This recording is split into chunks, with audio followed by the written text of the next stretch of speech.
नमस्कार। Multifunctional shirodhara machine assemble करने की प्रोसेस हम आज देखने वाले हैं। सबसे पहले आपके पास जो भी स्पेयर पार्ट्स मशीन साथ में आते हैं उसको इस तरह से सीक्वेंस में लगा के रखना है।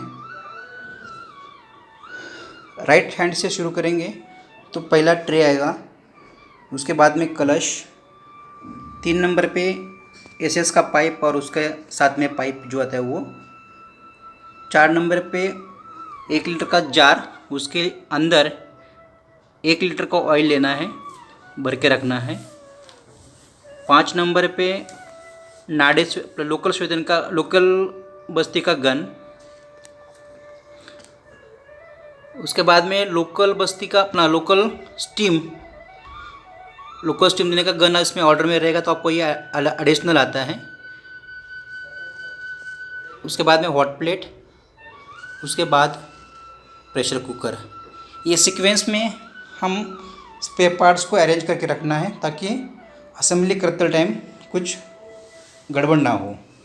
और हमारा बेसिक मशीन रहेगा जो आपके सामने इस तरह से दिखेगा। मशीन को दोनों डोर ओपन करना है।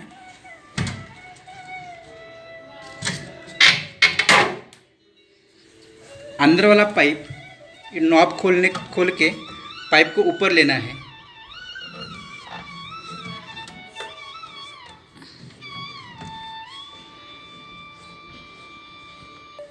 इस तरह से अंदर वाला जो मशीन के अंदर जो पाइप आता है उसको पूरी तरह से ऊपर उठा के लेना है। और इसके बाद में मशीन के साथ जो ट्रे आता है ट्रे को लगाना है। क्या हम भी ट्रे लगाने वाले हैं।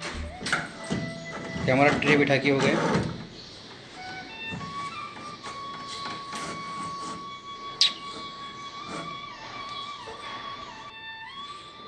ट्रे बिठा के हो गया है। अब इस पोजीशन पे ट्रे को टाइट करना है, लॉक कर देना है ट्रे का नॉब।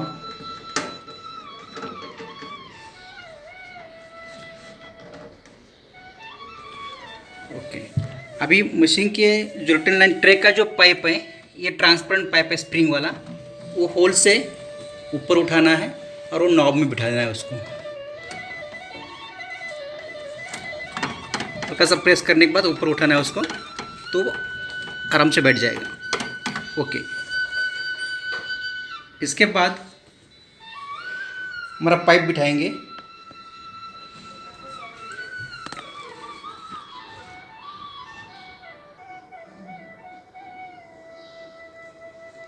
पाइप को पहले अटैच करके लेना है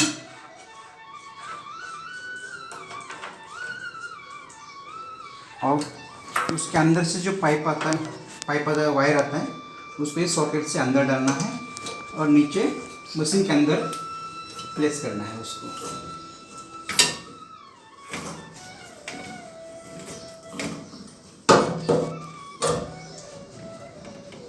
इस तरह से हमारा पाइप बिठा के हो गया।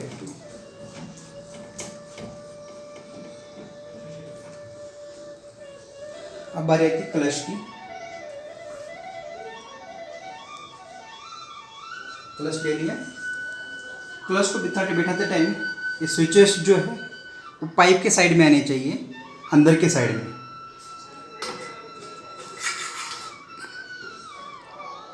अब उसके पाइप का कनेक्शन और वायर का कनेक्शन करेंगे।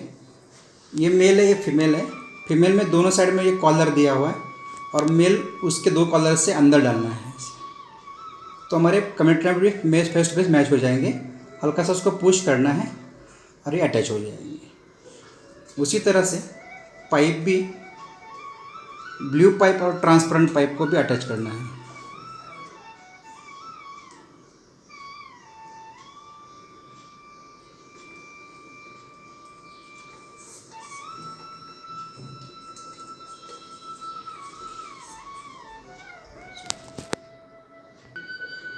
अभी सबसे इम्पोर्टेंट चीज़ ये है कि क्लच के अंदर ये वाला पाइप पेंडुलम को किसी भी तरह से डिस्टर्ब ना हो, इस तरह से उसको सेट करना है।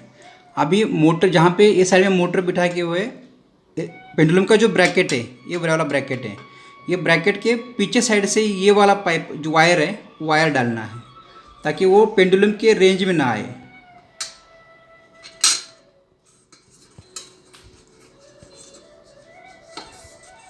ये मैंने आपको उसको स्क्रू ड्राइवर से पीछे साइड में डाल दिया है और ब्रैकेट से पीछे से ले रहा हूँ उसको भी बाहर।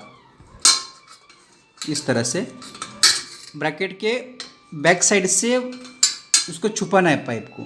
और ये वाला जो है ये वाला पेंडुलम है अपना, ये हिलने वाला है, तो इसके रेंज के अंदर ये वायर डिस्टर्ब ना करे, इसलिए ये ब्रैकेट से डालना पीछे से डालना बहुत ज़रूरी है।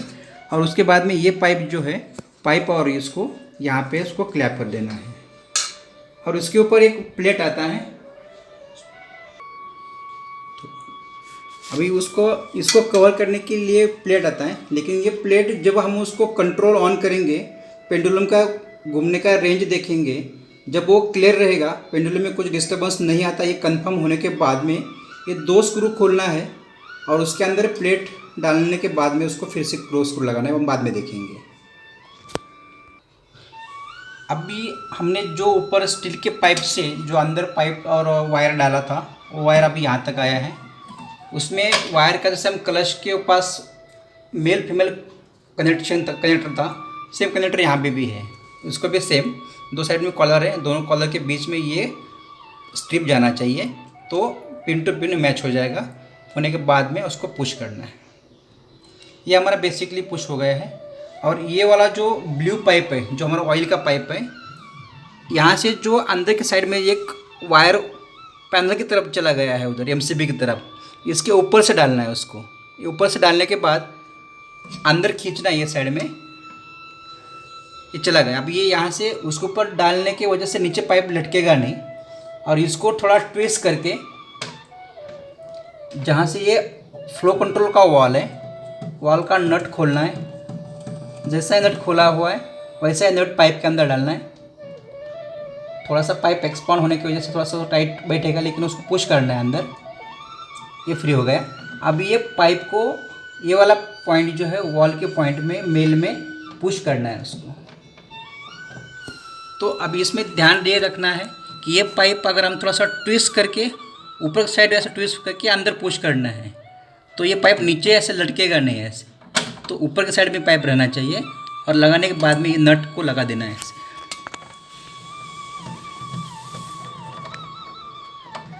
ये हमारा अभी कनेक्शन हो गया है।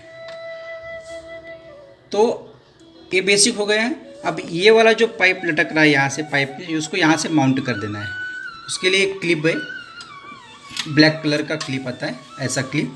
वो क्लिप को यहाँ से पकड़ के रखना है, ऐसे अटैच करना है उसको, और ये स्लॉट के अंदर पाइप को दबाना है। एक क्लिप ले लिया मैंने, एक उसको इधर से अटैच कर दिया और पाइप को पकड़ के अंदर के साइड में पुश करना है उसको। ये बैठ गया है, इसमें लॉक होना चाहिए ऐसे एक क्लिप के अंदर, तो ये पाइप इधर उधर डिस्टर्ब नहीं करेगा। अभी इतना जो ये वायर बचा हुआ है वो वायर हमें यहाँ पे जो एमसीबी के है, एमसीबी है अंदर साइड में, यहाँ से मैं ऊपर दिखाता हूँ, यहाँ से अंदर डालना है। अंदर डाल के इधर से जब हम देखेंगे एमसीबी की तरफ से, ये पाइप यहाँ तक देखिए, यहाँ पे वहाँ तक पाइप आ चुका है। इसको जितना इधर एक्सटेंड ज़्यादा है उतना पाइप को इधर अंदर खींचना है उसको। ये इतना यहाँ तक आ जाएगा अंदर, तो ऊपर फोल्ड हो जाएगा। और फिर यहाँ से उसको टैग करके उसको बांध देंगे ये यहाँ पे,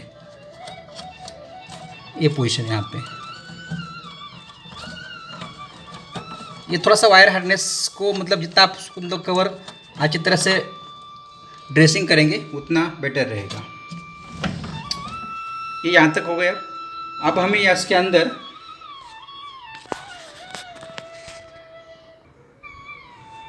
अभी इसके अंदर थोड़ा बहुत ऑयल गिरा रहेगा, तो कपड़े से उसको ऑयल को साफ़ करके ले जाएं। साफ़ करने के बाद में ये आयरन पिन रहेगा जो हॉट प्लेट को अटैच करनी है हमें। हमारी हॉट प्लेट है, इसको हम परमानेंटली इसको लगा के अंदर भी रख सकते हैं। अगर ज़रूरत नहीं रहेगी तो इसको निकाल के इसको फिर से बाहर भी निकाल सकते हैं। तो ये आपको यहाँ पे जैसे आपका एप्लीकेशन रहेगा, आपको ज़्यादा मतलब ओपन स्पेस चाहिए तो उसको निकाल रखिए, आपको अगर अंदर रखना है कंटेस्ट यूज़ करना तो अंदर भी रख सकती है। तो इसको मैं अभी अटैच कर देता हूँ, ये अटैच कर दिया। और जब मुझे स्टीम यूज़ करना रहेगा तो थोड़ा इसमें पेस रखना है, ये जो वॉल साइड में है उसमें थोड़ा सा पेस रखना है, उसको ज़्यादा उसको चिपका के नहीं रखना है, उसको थोड़ा सा बेस रहेगा तो ये जब गर्म होगा तो ये पैनल गर्म नहीं होगा, थोड़ा इतना उसको प्रिकॉशन लेना है। उसके बाद में आता है अपना हॉट प्लेट, कुकर के अंदर आप कम से कम 1-1.5 लीटर पानी डाल दीजिए। मेडिकेटेड स्टीम चाहिए तो उसके अंदर जो भी आपका कंटेंट्स रहेगा उसका पोटली बना के अंदर छोड़िए, उस पर आप पत्र डाल सकते हैं, बरड डाल सकते हैं, चूर्ण डाल सकते हैं, लेकिन उसको पोटली बना के डालना ज़रूरी है। उसको मैं बंद कर देता हूँ। और मशीन के अंदर ये वाला अडेप्टर वाला पाइप रहेगा, वो पाइप मुझे इसको अटैच करना है। इसको भी मैं स्लीव को नीचे खींच के रखूँगा, अडाप्टर को ऊपर से दबा के रखूँगा, उसको दबा के रखते ही स्लीव को नीचे छोड़ूंगा या उसको ऊपर उठाऊंगा तब ये लॉक हो जाएगा। फिर उसको प्रेशर निकालने का ऊपर का तो ये लॉक हो जाएगा। निकालने के लिए भी नीचे स्लीव नीचे खींच दिया तो ऑटोमेटिकली निकल जाएगा। फिर से मैं बिठा के दिखाता हूँ। पहले एक स्टेप है तो उसका स्लीव को नीचे खींचना, दूसरा स्टेप है अडाप्टर को अंदर पुश करना और पुश करके ही रखना, और तीसरा स्टेप आएगा स्लीव को छोड़ना या स्लीव को ऊपर उठाना, तभी ये लॉक हो जाएगा परमानेंटली। तो मैं उसको अंदर रखूँगा अभी। और ये वाला जो पाइप है स्टीम का, ये फैन को नहीं डिस्टर्ब नहीं करेगा, इस तरह से उसको मैं सेट करूँगा और अंदर रखूँगा। ये मेरा यहाँ तक हो गया है। अब मुझे उसके मशीन के अंदर ऑयल रखना है, तो ऑयल रखने के पहले मुझे ऐसा एक छोटा प्लेट रखना है, ताकि जब मुझे मशीन एम्प्टी रहेगा, अंदर ऑयल नहीं रहेगा, तो फिल्टर इसके ऊपर स्टोर रहेगा, तो ड्रॉप गिरने वाला ऑयल ये प्लेट में कलेक्ट हो जाएगा। तो ये कलेक्ट हुआ ऑयल हम बाद में रिसाइकल कर सकते हैं, मशीन क्लीन रखने के लिए काम आ सकता है। अब मुझे ऑयल रखना है, तो उसके अंदर ये फिल्टर है, ये ऑयल हीटर है, और एक सेंसर है, और एक फ्लोट सेंसर है। इसमें से मेंटेनेंस रिलेटेड पार्ट जो है तो फिल्टर है, तो उसको हमको वीकली या नंबर ऑफ थेरेपी होने के बाद में उसको निकालना पड़ेगा। तो ये निकालने के लिए ये नट है, यहाँ से उसको हेक्सागोनल नट है, उसको नट खोलना है उसको, तो फिल्टर को बाहर निकालना है। और उसको क्लीन करने के लिए वॉश बेसिन में पकड़ना है, उसको हल्का साबुन और ब्रश से क्लीन करना है हल्के हाथ से, और इसको ड्राई करके फिर से लगाना है। उसको जिस पोजीशन पे निकाला था उसी पोजीशन में लगाना है। उसका पोजीशन का सही मेथड ये है कि उसको एक साइड में हीटर है, एक साइड में सेंसर है, दोनों के बीच में रखना है उसको, तो कम जगह लेगा और जार में आसानी से बैठेगा। और ये फ्लोट सेंसर है, वो भी हमेशा क्लीन रहना चाहिए और वो अप डाउन होना चाहिए, ऐसे फ्री रहना चाहिए। अब ये तो होगा मेंटेनेंस रिलेटेड पार्ट। अगर आपको मुझको हीटर चेंज करना रहेगा तो यहाँ से उसको, मेरे ग्रीन कनेक्टर है यहाँ पे, यहाँ से उसको स्क्रू ड्राइवर से स्क्रू खोल के वायर निकाल के उसको रिप्लेस कर सकते हैं। बस अब मुझे आपको ऑयल रखना है अंदर। ये 1 लीटर का जार है, अभी मैं डेमो के लिए खाली ऑयल कम लिया हूँ, लेकिन आपको कंपलसरी 1 लीटर ऑयल उसमें लेना है। और उसको डीप करते लिए उसको एक हाथ से ये फिल्टर को बाहर से खींचना है और दूसरे हाथ से जार को अंदर रख के पुश करके जगह पे छोड़ना है। और सबसे इम्पोर्टेंट चीज़ ये है कि इसमें ये जो रिटर्न लाइन वाला आने वाला पाइप जो है वो हमेशा आपको इसकी जार के ऊपर रखना है। तो ये फ्लेक्सिबल है, जब हम उसको ऊपर उठाते और जब उसको नीचे करेंगे तो एक उंगली से उसका मुंह बंद करना है उसका, और ट्रे के ऊपर आने के बाद में मुंह के ऊपर का उंगली निकालना है, तो गिरने वाला ऑयल जार में गिरेगा, इधर उधर नहीं गिरेगा। ये हैंडलिंग के लिए आसान है, मतलब ये हैंडलिंग के ऊपर मतलब आपको समझ में आएगा बाद में प्रैक्टिस के हिसाब से। अब ये उसको हमेशा यही जार के ऊपर रखना है, ये कंपलसरी है। तो उसमें कुछ भी नहीं है, गलती से भी अगर जार पीछे रह जाता है तो ये पूरा ऑयल बाहर गिर जाएगा। अभी ऑलमोस्ट मशीन ये तो मतलब ओके हो गया है। पैनल का डोर लगाना है।